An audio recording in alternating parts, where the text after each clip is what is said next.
السلام علیکم students, this is Sadaf from KBM consultants. آج ہم بات کریں گے کینیڈا کے لیے۔ جو اسٹوڈنٹس کینیڈا میں اسٹڈیز کے لیے جانا چاہتے ہیں ان کے لیے بہت ہی آسان 2 روٹس ہیں جس کے بارے میں آج ہم بات کریں گے۔ There are basically 2 routes to apply for studies for Canada and these routes are STS program and non STS program. STS stands for student direct stream. سب سے پہلے ہم بات کرتے ہیں STS پروگرام کے بارے میں۔ اگر ہم دیکھیں تو STS پروگرام کے تھرو کینیڈا کے لیے اسٹڈیز کے لیے اپلائی کرنے کے لیے جو ریکوائرمنٹس ہیں وہ یہ ہیں کہ آپ کو فل ایئر فی پے کرنی ہوتی ہے یونیورسٹی کی، وچ is around $20,000 to $30,000 Canadian dollars. And second requirement is GIC, which stands for Guaranteed Investment Certificate، جسے عام زبان میں بلاک اکاؤنٹ کہا جاتا ہے۔ The value of GIC is $20635 Canadian dollars, which is approximately 42 lakhs in PKR۔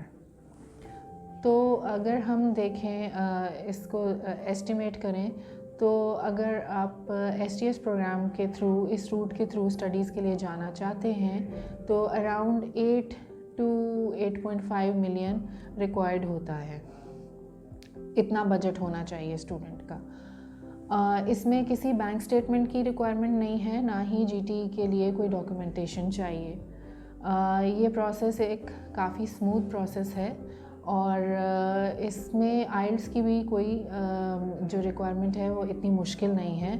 It is 6 overall and at least 6 in each module. اور اگر ہم اس کا ویزا ریشو دیکھیں تو یہ 80% کے اراؤنڈ ہے۔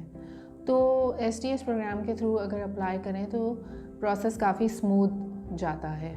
تو اگر ہم بات کریں نان STS پروگرام کے بارے میں تو اس کی ریکوائرمنٹس جو ہیں وہ ڈفرینٹ ہیں as compare to STS programme, اور ویزا ریشو اس کا as compare to STS programme lesser ہے، اور اس کے علاوہ اس میں جو ایکسپینسز ہیں وہ بھی کافی کم ہیں، یعنی کہ it is affordable, but at the same time it is risky as well کہ آپ کا ویزا جو ہے اس کی ریشو جو ہے اس کی جو پرسنٹیج ہے وہ as compare to STS program کم ہوتی ہے۔ اچھا، اس کی ریکوائرمنٹس پہ اگر آ جائیں ہم بات کریں تو ایسا ہے کہ سب سے پہلے ہم نے فل ایئر فی نہیں دینی ہوتی، ہم نے صرف ایک سیمیسٹر کی فی دینی ہوتی ہے، وچ از اگر ہم اندازہ لگائیں تو 10,000 to 15,000 Canadian dollars بنتی ہے۔ اور اس کے علاوہ بینک اسٹیٹمنٹ ریکوائرڈ ہوتی ہے وچ از اس کا فارمولا ہوتا ہے ریمیننگ فی پلس لیونگ ایکسپینس۔ اگر اس کا ایسٹیمیٹ ہم لگائیں تو وہ تقریباً 6.5 ملین کے اراؤنڈ بنتی ہے۔ اس کے علاوہ اس میں GT کی ریکوائرمنٹ بھی ہے، اور اس میں ہمیں آپ انکم شو کرنی ہوتی ہے اسٹوڈنٹ کی، یا جو بھی اسٹوڈنٹ کو اسپانسر کر رہا ہے اس کی 5 to 6 lakh PKR each month, اور یہ ساری ریکوائرمنٹس ہیں۔ اس کے علاوہ نان STS پروگرام کے تھرو اپلائی کریں تو ویزا اپلیکیشن کے لیے آپ کو آئلٹس کی یا PT کی ضرورت نہیں ہے، but to get admission in some university جو یونیورسٹی کی ریکوائرمنٹ ہوگی آئلٹس کی، PT کی یا ڈولنگو کی، وہ ہمیں پوری کرنی ہے، دیٹس اٹ۔ اور اس کے علاوہ آبویسلی میں نے آپ کو بتایا کہ ایکسپینسز کا کافی فرق آ رہا ہے دونوں پروگرامز میں، لیکن جہاں ایکسپینسز کا فرق آ رہا ہے وہیں ویزا ریشو کا بھی کافی فرق آ رہا ہے۔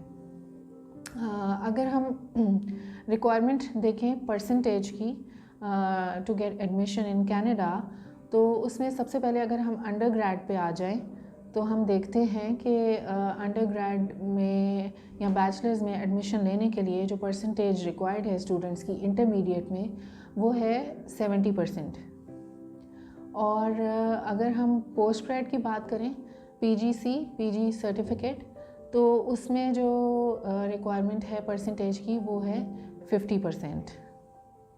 اور اس کے علاوہ جو ہے کینیڈا میں جاب اپرچونیٹیز کافی اچھی ہیں، آپ کو 20 آورس پر ویک الاؤڈ ہے ڈیورنگ اسٹڈیز. اور جب آپ اپنی اسٹڈیز کمپلیٹ کر لیتے ہیں, اگر آپ 2 سال کا ماسٹرز وہاں پہ کرتے ہیں, then you get PGWP which is post study work visa for 3 years.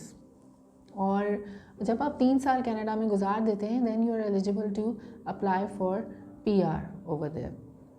تو یہ کافی اچھی اٹریکشنز ہیں اور کینیڈا میں. اور اس کے علاوہ میرا نہیں خیال کہ اگر آپ کے پاس بجٹ بھی اویلیبل ہے اور آپ انٹرسٹڈ بھی ہیں, آپ کا کورس بھی اویلیبل ہے, ورائٹی آف کورسز اویلیبل ہیں وہاں پہ کینیڈا میں, تو آپ کا کوئی کوئی وجہ بنتی ہے وہاں نہ اپلائی کرنے کی. So I think you should come and apply for Canada as soon as possible. ابھی ہم سپٹمبر انٹیک کے لیے کام کر رہے ہیں, مے انٹیک میں بھی کچھ کورسز ہیں اویلیبل. تو جو اسٹوڈنٹس انٹرسٹڈ ہیں کینیڈا کے لیے اپلائی کرنے کے لیے, وہ آ سکتے ہیں, ہمارا آفس وزٹ کر سکتے ہیں تاکہ ہم مزید ڈیٹیلز ان کے ساتھ شیئر کر سکیں. اگر آپ کو ہمارا ویڈیو اچھا لگا ہے تو آپ ہمارا چینل سبسکرائب کر سکتے ہیں. Thank you.